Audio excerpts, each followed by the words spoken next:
Bonjour à tous, je suis Prince Nakata, l'investisseur confirmé de plus de 20 ans d'expérience, notamment dans le marché aux États-Unis, en Asie-Pacifique et dans les pays émergents. J'investis notamment dans des marchés en fort potentiel avec beaucoup d'avenir dans le futur, principalement en long terme. Le thème d'aujourd'hui, c'est est-ce que le Bitcoin va atteindre les 1 million d'euros? Et dans ce cas-là, combien je devrais investir et quand je devrais investir dans le Bitcoin? Depuis 2008, quand Satoshi Nakamoto a inventé le Bitcoin, on s'est toujours posé la question quand devrait investir, comment devrait l'acheter. Mais par contre, il y avait tellement eu de fluctuations, on a toujours hésité à investir dans le Bitcoin. Ce qui s'était passé entre 2008 et 2011, les gens ne savaient pas vraiment ce que c'est un Bitcoin. Donc, ils les achetaient et par la suite, ils les revendaient. Mais en fait, les gens qui achetaient du Bitcoin ne savaient même pas ce que c'est le blockchain, le Bitcoin, et il les vendait à des gens qui ne savaient non plus. C'est-à-dire que les gens ne connaissaient pas ce que c'est la technologie, et comme ils ne le savaient pas, ils avaient peur de détenir le Bitcoin, et ils les revendaient. Et les gens qui achetaient le Bitcoin, ils avaient aussi peur, et ils les revendaient.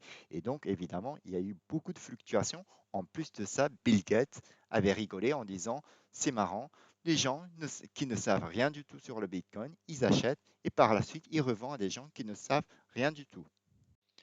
En février 2021, maintenant, très récemment, la situation a beaucoup changé.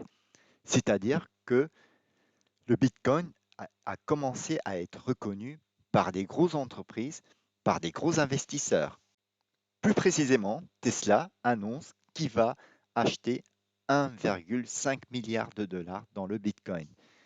Et ce qui suit, PayPal, qui a 350 millions d'abonnés, annonce que on sera capable d'ici 2021 à acheter de Bitcoin et à revendre du Bitcoin et acheter des produits avec le Bitcoin.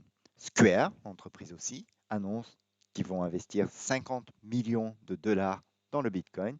Ainsi de suite, MicroStrategy annonce 425 millions de dollars. Et en plus de ça, un des banques traditionnelles aux États-Unis, BNY Mellon, annonce qu'il considérait le Bitcoin ou les crypto-monnaies comme un trésorerie, comme le monnaie. Ce que veut dire que les grosses entreprises commencent à reconnaître le Bitcoin comme un monnaie de refuge.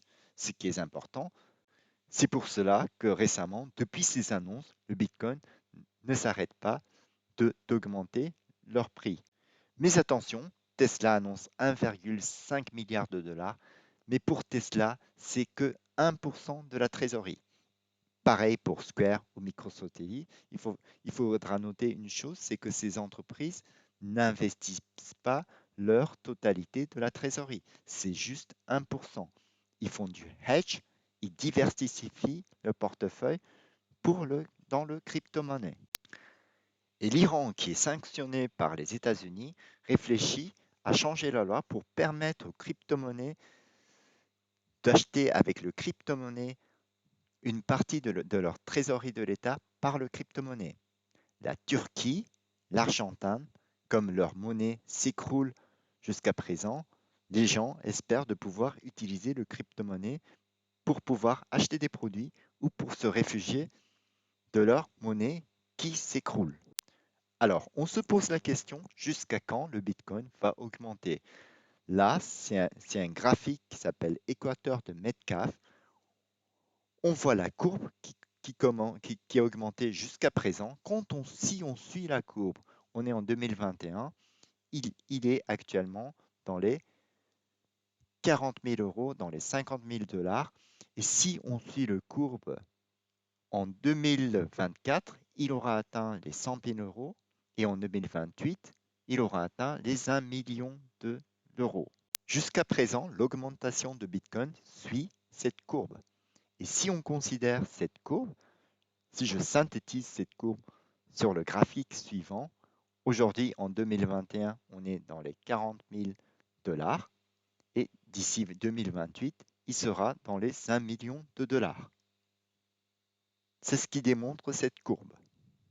Pourquoi le Bitcoin augmente d'autant plus? En fait, dans le marché mondial, il y a une énorme inquiétude, méfiance sur nos monnaies existants.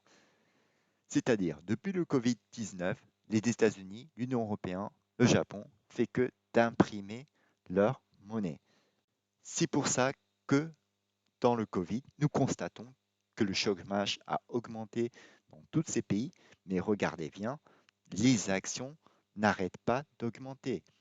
Tous ces argents sont injectés dans les actions et de ce fait que comme le monnaie, l'argent est imprimé, les gens s'inquiètent. Est-ce que un jour l'euro, le yen, le dollar ne devraient pas perdre cette valeur? Pour diminuer ce risque, les gens commencent à investir sur plusieurs d'autres choses. C'est pour ça qu'ils injectent sur les actions, sur l'or et aussi le Bitcoin. Ce qui attire beaucoup de gens dans le Bitcoin, une des raisons principales, c'est que le nombre maximum est limité à 21 millions de Bitcoin. Au-delà de ça, on n'est plus capable de miner du Bitcoin. Nous savons tous que le Bitcoin, c'est du numérique, c'est ni du gold, c'est ni des produits, c'est pas des voitures, c'est pas des tableaux. Et donc, on se pose la question, la valeur de Bitcoin, c'est quoi? Effectivement, c'est du numérique, mais ce que je peux dire, une chose qui est sûre, c'est qu'il y a un coût de miner, c'est-à-dire de mining fees, est égal à coût d'électricité. Dans le tableau ci-dessous, vous verrez la consommation de l'électricité. Ce qui est étonnant quand vous regardez Bitcoin est presque équivalent d'un État comme le Norway. Bitcoin consomme d'électricité plus que le Pakistan, la Grèce ou le New-Zélande. On se pose aussi la question, est-ce que je devrais acheter d'autres monnaies que Bitcoin? Effectivement, dans le marché, il existe Ethereum, Litecoin, des centaines de milliers de crypto-monnaies. Cependant, moi je vous conseille d'acheter le Bitcoin. Pourquoi? Parce que c'est le leader dans le marché de crypto-monnaies. C'est pareil pour d'autres produits de refuge.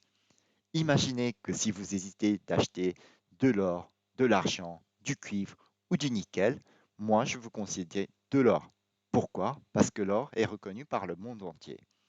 Pareil, il existe plusieurs crypto-monnaies et le Bitcoin, c'est le leader du marché et tout le monde reconnaît le Bitcoin.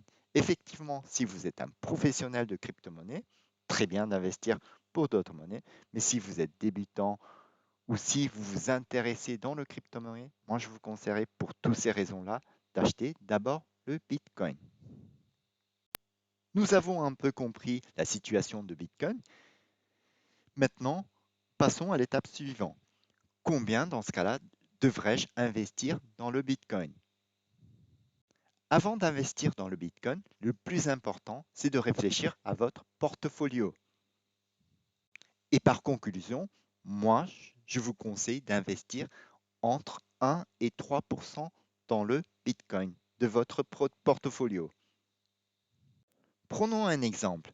Si votre portfolio est composé de 100%, d'abord 50% d'assurance vie, 30% de ETF ou du SICAV et 19% dans des actions actives, par exemple Google, Apple, Danone ou LVMH par exemple, n'investissez que 1% d'abord dans le Bitcoin. Comme ça, vous ne ratez pas cette opportunité, cette potentiel que le Bitcoin pourrait augmenter un jour jusqu'à 1 million de dollars ou même 1 million d'euros. Mais en même temps, ça vous protège votre investissement. Effectivement, le Bitcoin est toujours très fluctuant. Vous pouvez un jour perdre 50% de moins, ce qui s'est passé, et même 70% de moins, et un jour tripler le montant. C'est très fluctueux. Mais si dans votre portfolio, le crypto-monnaie, le Bitcoin ne représente que 1 à 3%, vous êtes rassuré. Vous ne ratez pas cette opportunité et en même temps, vous êtes couvert. Imaginons qu'un jour que vous perdez 50% dans votre portfolio sur le Bitcoin, vous ne craignez rien puisque ça ne représente que 1% et vos SICAV, vos assurances vie, les autres actions couvrent parfaitement cette perte. Mais par contre, vous détenez un Bitcoin qui a un fort potentiel de développement. C'est pour ça que je vous conseille d'investir juste 1 à 3% du Bitcoin. Maintenant, passons à la récap. Le point 1, c'est que le Bitcoin commence à être reconnu par toutes les grosses sociétés reconnues dans le monde entier. Les gros investisseurs commencent à investir dans le Bitcoin et même les banques commencent à reconnaître le Bitcoin comme une monnaie officielle de crypto-monnaie. Deuxième point important, c'est que le potentiel de Bitcoin, si ça suit le cours, ils peuvent atteindre jusqu'à 1 million d'euros et même plus dans l'avenir très proche, en 2028, ce qui monte dans le équateur de Metcalfe. Troisième point très important, pensez à sécuriser vos capitales. Effectivement, ne détenez pas 100% d'euros ou par exemple 100% de dollars ou 100% de yens. On ne sait jamais, la valeur de monnaie va s'écrouler ou non. C'est pour ça, diversifier est très important. Diversifier veut dire liquidité, des actions, de l'assurance vie. Et maintenant, vu le monde, les entreprises commencent à reconnaître le Bitcoin, pourquoi pas mettre une petite partie dans le Bitcoin? Et je rajoute aussi de l'or. Et quatrième point, pourquoi le Bitcoin? Puisque le Bitcoin est un nombre limité et que c'est le leader du marché. Dernier point très important, investissez que 1 à 3% de votre portfolio. N'investissez jamais, même s'il y a un fort potentiel d'augmentation de Bitcoin, n'investissez pas 100% ou 80%. Investissez 1 à 3%, ça reste raisonnable, puisque le Bitcoin, le prix fluctue toujours énormément. Si vous investissez que 1%, vous n'avez pas besoin à être accroché tous les jours sur écran, mais par contre, vous ne ratez pas cette opportunité ou cette potentiel de développement du Bitcoin. Merci d'avoir écouté jusqu'à la fin. L'information sur le Bitcoin est maintenant terminée. Si vous avez aimé, n'oubliez pas de vous inscrire. Par la suite, je continuerai à mettre des informations très utiles et très intéressantes pour vous. Investir, c'est d'abord s'investir en soi-même. Apprenons ensemble. À bientôt.